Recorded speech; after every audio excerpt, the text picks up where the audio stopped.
Welcome to the podcast that's dedicated to helping business owners prepare for exit so they can maximize value and exit on your own terms. This is the Exit Insights podcast presented by Succession Plus. And today I'm talking to Phil Fraser.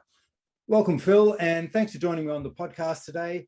I think it'd be a great start. I think you've got a really interesting background. So if you can just sort of give us a bit about your background and set us up to why we're talking today, and that'll give the listeners some context for our conversation. Okay, great. Hi, Darryl. Thanks for having me on. Okay, let's do the story really quickly. Let's cover 18 years in 30 seconds. I set up a business back in 2000 by accident with myself, my wife. Our first full-time staff members didn't come along until the 5th year, and then after 18 years, we sold the business to a PLC. That is a whirlwind story, from accidental entrepreneur to the desirable exit that everybody wants, which is what makes you an ideal guest.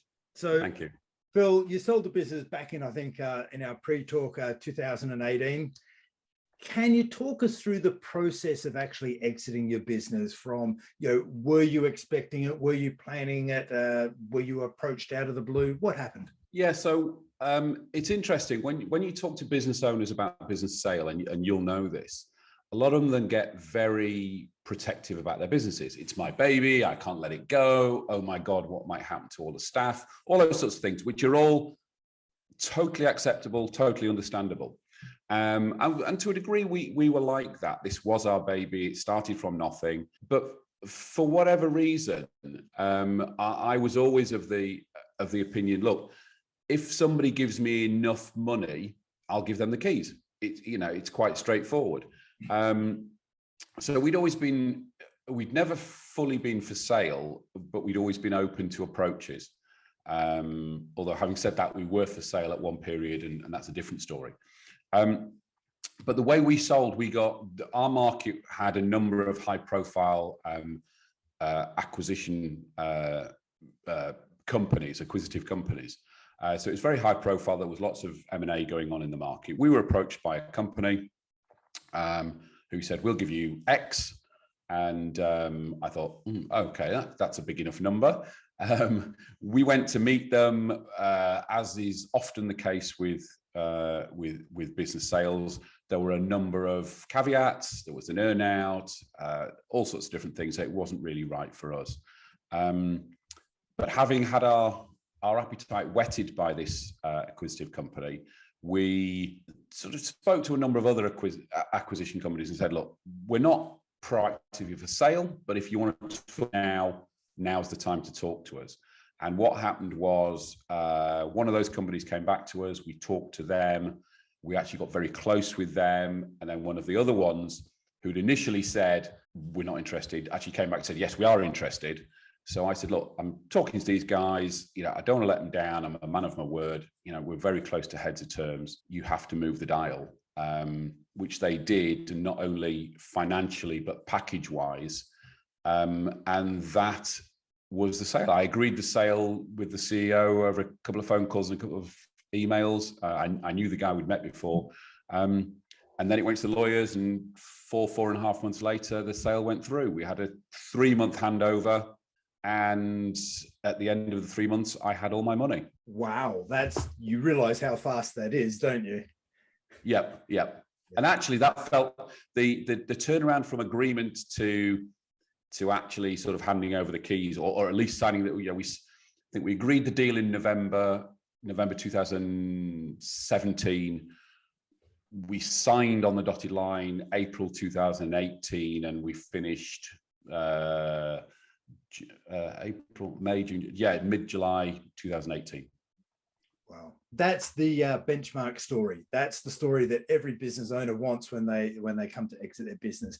So I'll pick up on a couple of things, if I may. You mentioned, hey, look, my business. I had the philosophy my business was always for sale, and if someone offers a big enough number, I'll take it. I hear a lot of business owners say that. How hard is it, or how easy is it to say it, and then someone actually comes and says, hey, look, this could actually become a reality, what happened? How did you feel? How did you respond? What's the reality as opposed to the theory? Yeah, it's interesting actually, and sort of after the fact, I think I've realised a couple of things about that positioning from me. One of it was actually some advice a friend's father gave me a number of years ago, and he always said, "Don't be ashamed of taking a profit." And he was actually talking about shares and stuff like that at the time. People always say, "Oh, I'll hang on till we get another 2p or another 10 pence or another pound." And sometimes, do you know what? I'm 50p up, I'll take it. So that seed of thought was always in my mind that, look, if you take a profit, take the money off the table, there's no shame in that. There might be more on the table later, there might not be, you don't know. So that was the first thing. And the second thing I think that drove me was I have a lot of imposter syndrome in me. And almost that thought process of, quick, let's sell before they find out we don't know what we're doing. So you say imposter syndrome, I say human. Yeah, and I think that was sometimes underlying it as well. And I think the other thing that I think eventually made it easy was we were doing very well at the time we sold. It was a very profitable business, and we always had the backdrop of, well, if we don't sell it, it's no big deal. So it's not it's not what the American football would call a Hail Mary. It's just and that's why we could sit and wait till we got a very good deal. Yeah, you weren't, because if we didn't, outcome, which is really the language we use, that really is doing it on your terms. And it's not. Sorry, you get a lot of people who will build a business over their lifetime, and it will be, in effect, it's their pension, it's their retirement fund, and that's really not the way or it's not the position to get into to sell a business, because that is a Hail Mary. That's a shit or bust. So we were fortunate that had any sale not happened, fine, carry on. It wasn't a fire sale. I wasn't desperate to get out. I'd actually put a structure in place where I wasn't working day to day, or I wasn't key to the business on a day-to-day basis, which again is something I talked about with clients about. Yeah. So we were able to go into a sales process quite chilled about the whole thing, that, hey, if it doesn't work, it doesn't work. I'm sure there'll be somebody else further down the line. And in fact, at the time of our sale, our number 2 competitor was also on the market. And we had been talking to the vendors of them.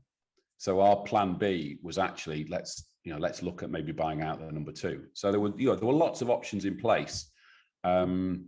Yes, it gets emotional when you sell, and that's down to the team and everything else that goes around it, more than the business itself. I think I emotionally detached myself from, I was proud of it. It was something, it was our baby, we built it, but I wasn't tied to it like a lot of people are with their own business.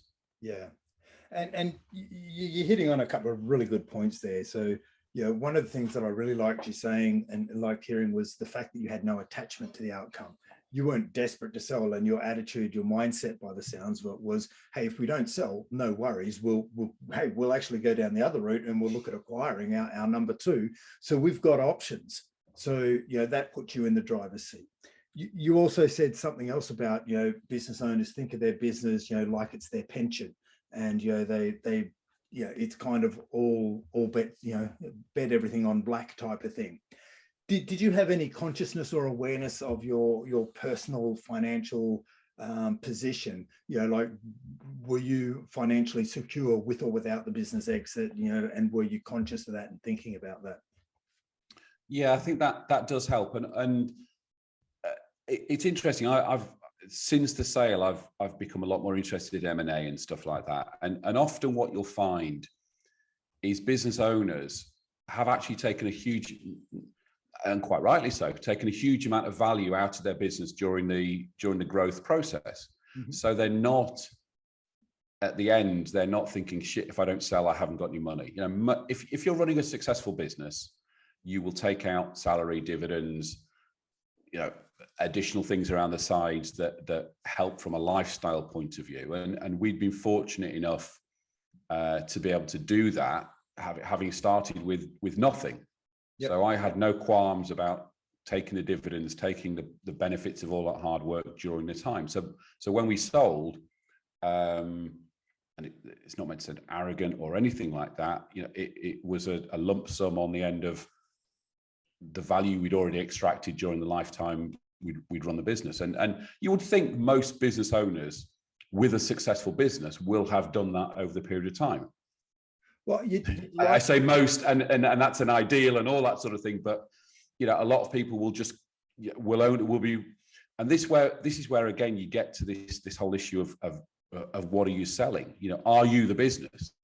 Is actually what you've got not a business but a job? Yep. And that's the difference. So yeah, look, one of the things that I'm glad you said it, because I think business owners need to hear it. It's okay to take money out and extract money from the business along the way and live.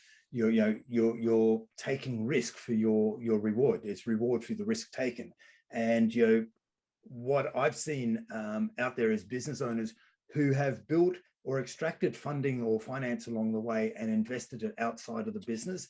At some point, they realize, you know what, I can live off my investments. The business is now cream.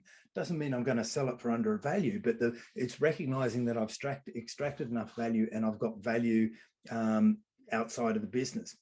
Once they recognize that, they actually become better leaders in the business, because all of a sudden they don't have all of this stress inside built up, placing it on them and putting pressure on them that they have to keep performing in the business and they have to have the business keep growing. It's not a have to have anymore. So because of that pressure's gone, they actually perform better as leaders or into mentors or chair or whatever role they undertake in their business. You also mentioned that you extracted yourself out of the business from a day-to-day role. So what sort of involvement did you have in the business, Phil? What sort of what sort of role did you? Yeah, if we go back, I alluded to it earlier on. Probably 5 or 6 years before we finally sold, I'd got to the point, and again, not meant to sound arrogant or condescending or anything like that. I got to the point where actually I was a little bit bored with the business. There is a difference between being an entrepreneur and going through the excitement of the startup and growth phase, and certain people, and I'd probably include myself in it, you plateau and all the plates are spinning and you go, well, this is it's a successful business, but it's a bit boring. I'm not doing a great deal. So actually I got bored with the business and decided, right, we'll sell and I'll do something else. There's going to be something more exciting. Yeah. And so we put the business up for sale, but at that point, we had a plan B, which was actually not to sell and then get somebody else in to run it for me. The sale didn't go through. It was our choice. We pulled out. And I got a number 2 involved.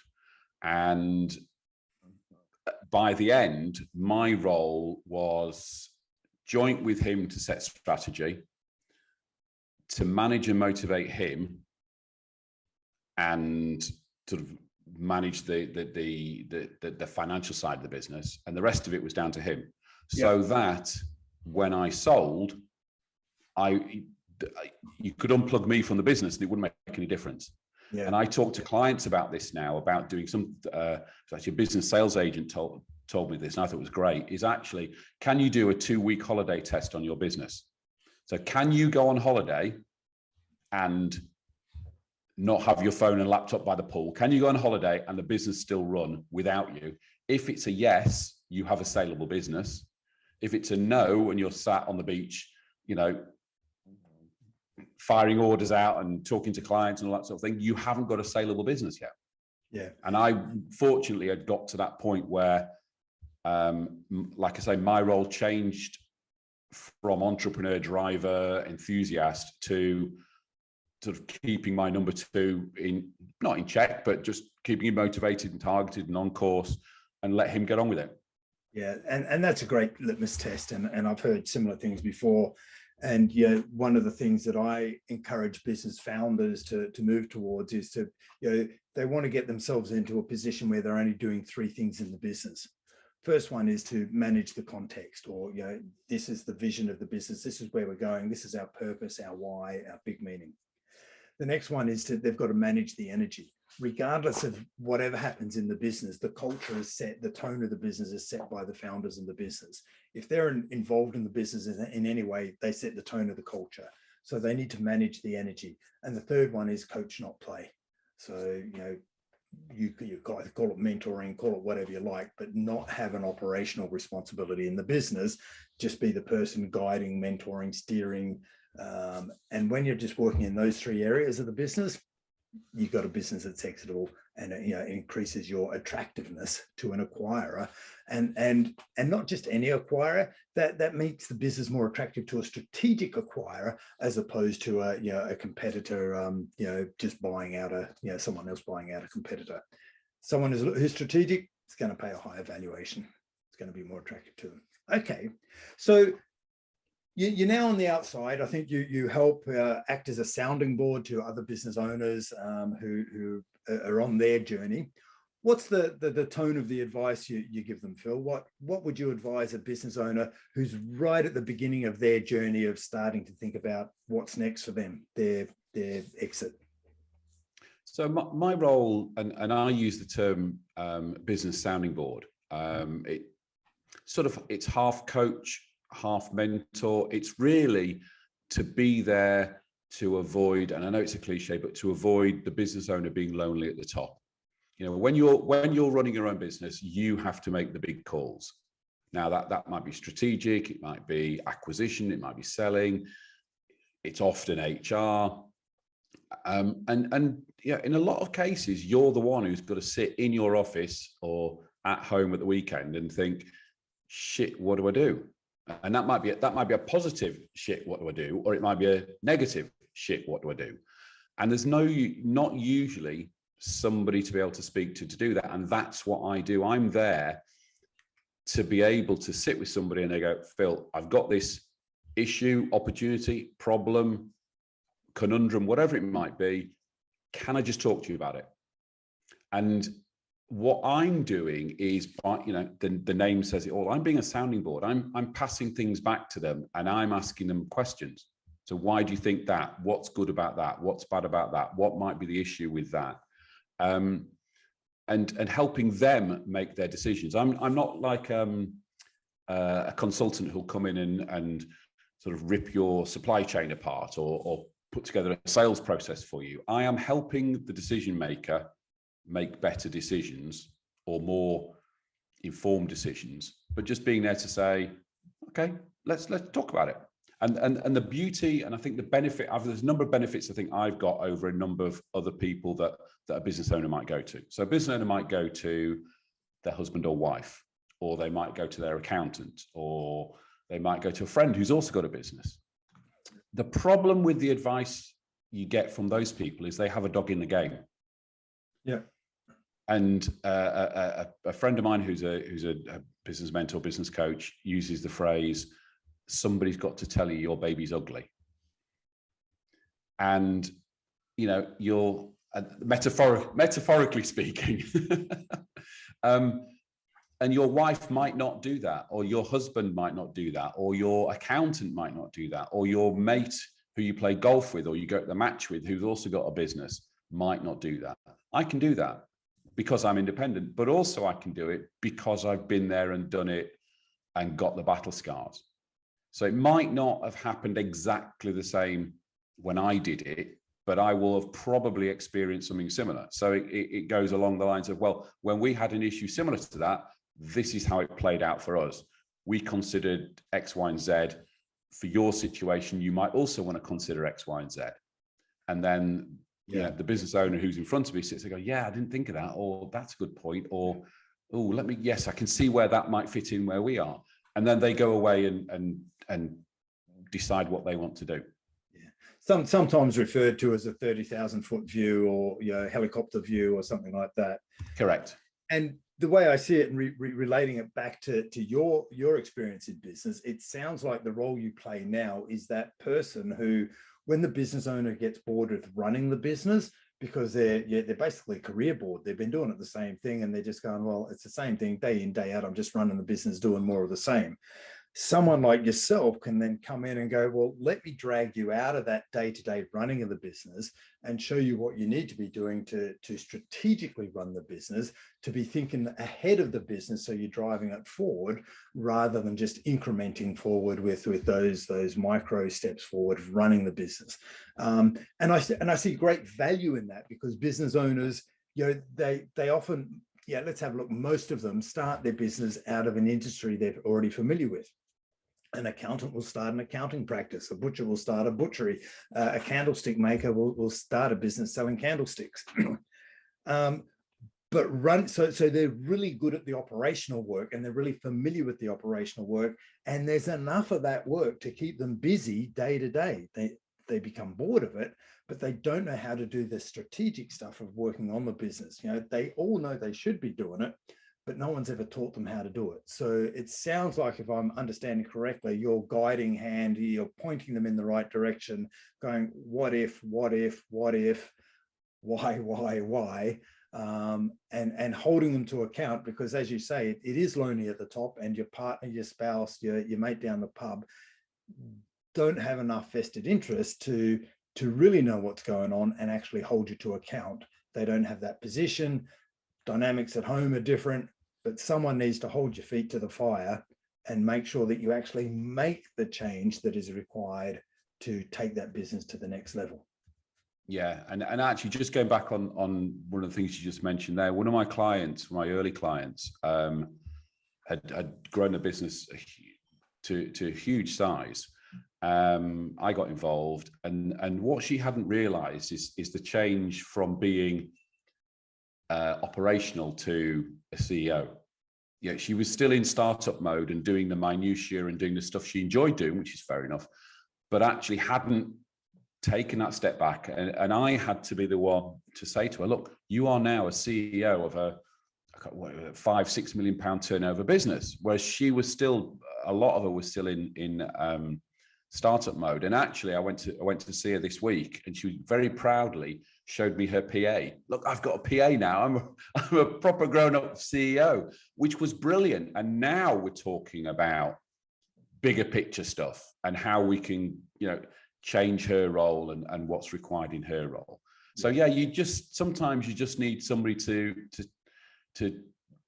stand in front of you and say, why are you still doing that? Because you end up doing that. And again, using the example, and I will always try and do this with clients, is it will usually come back to something I've done. 4 or 5 years out from us selling to a PLC, I was still the one, sending out invoices. Well, I'm the CEO of a multi-million-pound turnover business, and I'm sending out the invoices. I mean, how stupid is that? But when you start, you do everything, and then you sort of slice things off as you grow a team, and you give different people different responsibilities. And often what you're left with is the stuff you haven't got somebody else in to do yet, or the stuff you like doing. So I'm not going to let go of that. But as a CEO, you shouldn't be doing them. Yeah, you're absolutely right. And do you have a perspective of when that change needs to happen? So you referred to your client she's the CEO of a much bigger business, but because she started the business, she gave birth to it. She nursed it through all those late nights and months where she didn't even know if she's going to make payroll, to being the key person in the business and making it happen every day. At some point, you got to keep growing. Is there a transition point? What's your experience of where that transition point lies from where they've got to start making that shift? Yeah, that's a really interesting point. It's actually, I don't think there's anything specific. There's a couple of things I've come across that I think tend to be the trigger. And the first, I think, is when you get to a team of maybe 5 or 6 people, it just by the nature of numbers, you have to start being a little bit less hands-on and more, your role changes from doing to sort of motivating and directing. And it's sort of around that period. But I was listening to a podcast a while ago, and a guy was saying that the big step changes in business growth happen when your turnover hits different 1s and 3s. So the thing that'll get you to 10 grand turnover isn't the same that'll get you to 30 grand turnover. And the things that get you to 30 grand turnover won't be the same things that get you to 100 grand turnover. And then I don't know if it's factually based or experience based, but he was saying ones and threes. But if you think about it, and we'll do it at the small end first, and it works.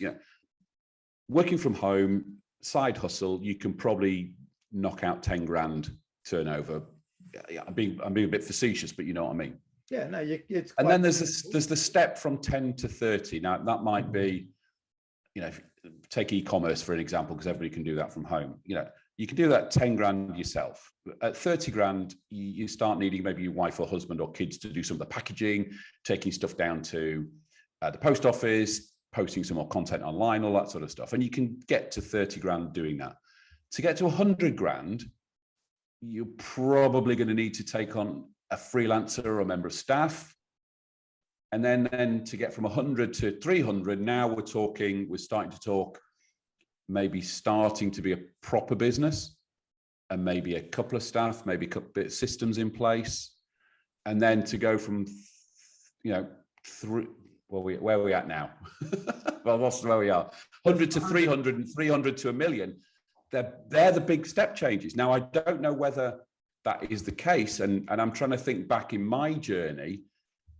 My step changes seem to be when we took staff on organically. So it's like, right, we're at capacity, we need another member of staff. And each time we did that, our capacity went up. So in terms of needing external advice, you're probably looking somewhere between 300, 500 grand turnover, 5 or 6 staff. That sort of position, I think, is when your role starts changing as an SME, starts changing from startup entrepreneur to a bit more management. Well, it's fascinating, conversation to give these metrics and guides to business owners. I know one of the popular ones used is to look, and in the UK, the numbers I'll refer to is 100 grand revenue per full-time employee. So if you've got 5 people in the business, you want to be generating, 500K of revenue, to be, that's sort of the benchmark KPI you're looking for. So 10-person business should be doing about £1 million revenue. For listeners in other countries, you may want to translate as required. So they're interesting metrics. And you talked about 5 or 6 people. I think it's the military who did the research, but if you look at leadership research, the rule of thumb is, I think each person can have a span of control of about 6 to 7 people as being the ideal number, that they can manage up to 7 people and still be in control of everything that goes on. Once they start trying to manage more than 7 people, they start to lose control. You get gaps, you get reworks, you get missed opportunities and deadlines and what have you. And here's my total anecdotal experience, but again, it's the rule of thumb that I use. The shift that I think the business owners really need to make. If I have a look at the businesses out there, when I look at them, if they're at about $1 million turnover, I have a look at how long they've been $1 million turnover, because $1 million turnover is kind of that 7 to 10 people. And the business owner, to get beyond that, that's when they need to shift their mindset and change their approach to leading rather than doing. And you have a look at the million, because if it's 2 people in the business, that's 2 owners at 5 or 6 people each, sharing the workload, just duplicating, 2 silos, replicating everything that's going on. So, and I think it's interesting, and when you have a look at all of the stats of the businesses out there, there's a big bottleneck or logjam of businesses at about $1 million turnover. Now, those that are willing and able to make the shift, once they take their business beyond $1 million turnover, they've got a fantastic opportunity to build a business beyond a lifestyle that can give them such opportunity, and they turn it in from a 1, then you got a £3 million business, and then a £10 million business. It sounds really easy rolling it off, but the growth is actually, once you've got those foundations in place, it's actually not as hard as it sounds. I suggest that the hardest part is actually getting your first employee. Is one of the hardest, because once you take on your first employee, you've just halved or doubled, depending which way you look at it, your capacity, near enough. And then every employee after that, it's lesser of an impact. So yeah, the business owners I think we're talking to on this podcast are in that £1 million or million, they're very close to it, or scaling through it really quickly, up to the £50 million sort of bracket. It's that owner managed business, building a business over their lifetime and going, yeah, okay, so I've done that. Now I'm getting to the stage, I've been doing it for 10, 20, 30 years. I want to exit on my terms. And just taking us back to the beginning of the conversation, it sounds like you were intuitively thinking that when someone came to you and gave an offer and you said, nah, don't like that, too many caveats, don't like that earn out, nah, I'll pass, thanks very much. To have the confidence to be able to do that, I think is if I just want to really ask, is it because you were just totally unattached to the outcome, or was it because you were talking to 2 or 3 people at the same time and you thought, well, if they don't want to value it, let me see where what changes I need to make in my business to make it more attractive, or let me just see if this other buyer wants to make a better offer. I think the key point about that is the business was very successful. Yep. So it was churning off money. From my point of view, without any, we worked hard, but it wasn't hard work, if that makes sense. So that was always the caveat that, if we didn't sell, it's not a big issue. The other thing, and I talk about this quite a lot, and you'll be aware of this as well, is being aware of market values. And I actually I sent a newsletter out to my database last week about exactly this point. Somebody comes up to you and says, I'll give you £1 million for your business. Now, intuitively, you go, oh, £1 million, that's fantastic. But actually, how do you know whether that's a good offer or not? You're only going to know if you're aware of what the market values are. And because there was a lot of M&A activity in our sector, and it was quite public knowledge, the sort of figures that were being, or the multiples that were coming out, we were able to quite easily go, well, that's a good offer, that's a bad offer, because we were aware of what we were worth.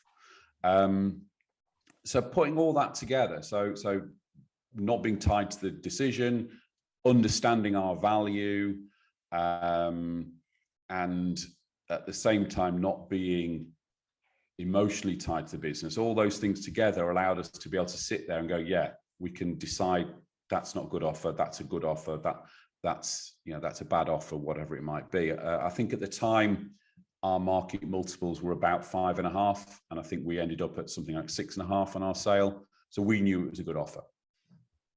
Okay. And Phil, if you were to start the process today all over again, what would you do differently? I think the one thing I would do differently is I would do more acquisitions.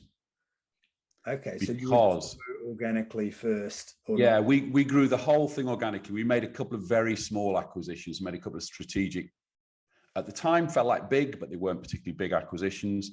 But post-sale, I've got more interested in M&A, and the whole buy and build concept. I think I can see the logic in it, and I'm fascinated in it, and particularly in that idea that actually, if you put 3 or 4 smaller businesses together, maybe at 2 or 3 times, cumulatively, you've then got a business that's actually worth maybe 4 or 5 times, because the value becomes bigger. Yep. The bigger the business, or the multiples become bigger, the bigger the business becomes.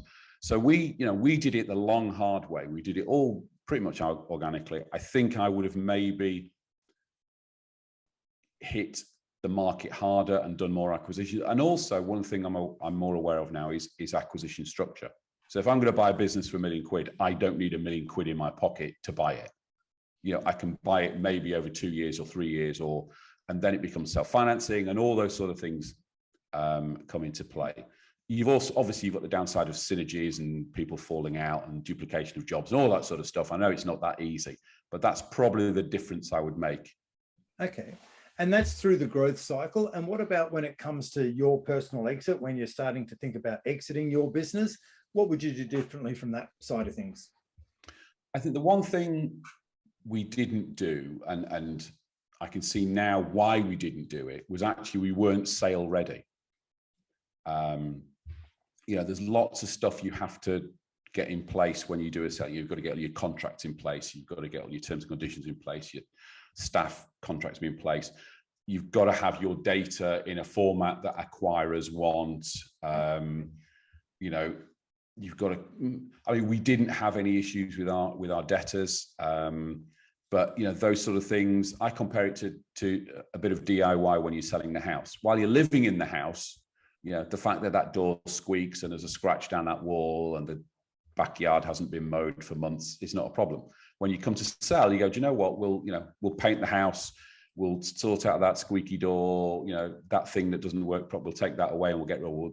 So it's that tidying up and dressing the house, I think you need to do as a business, but there's the basics of getting all your ducks in a row as well before you sell it. And I was in the situation where during the sale process, the client or the acquirer was asking for data that we had in raw form, but not in the format that they used it to analyze. So I had to go backwards 2 or 3 years and put reports together that we didn't have, although we had the raw data, because we weren't sale ready. Yep. So there's various things you need to do to get your, as I say, selling your house is very, very similar. There are certain things you do before you put your house on the market.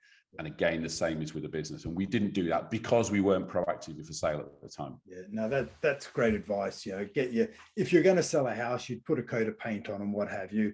And if you were thinking 2 or 3 years down the track, you might go, you know what? The house, if I spend $5,000 to put an ensuite in here, I'll get 30 grand more. And there's similar things in the business. I can just put a coat of paint on it and tidy it up, or I can do some things. I can get all of my documentation ready and in anticipation of a buyer asking for that, because a buyer's lens is different through an owner's lens.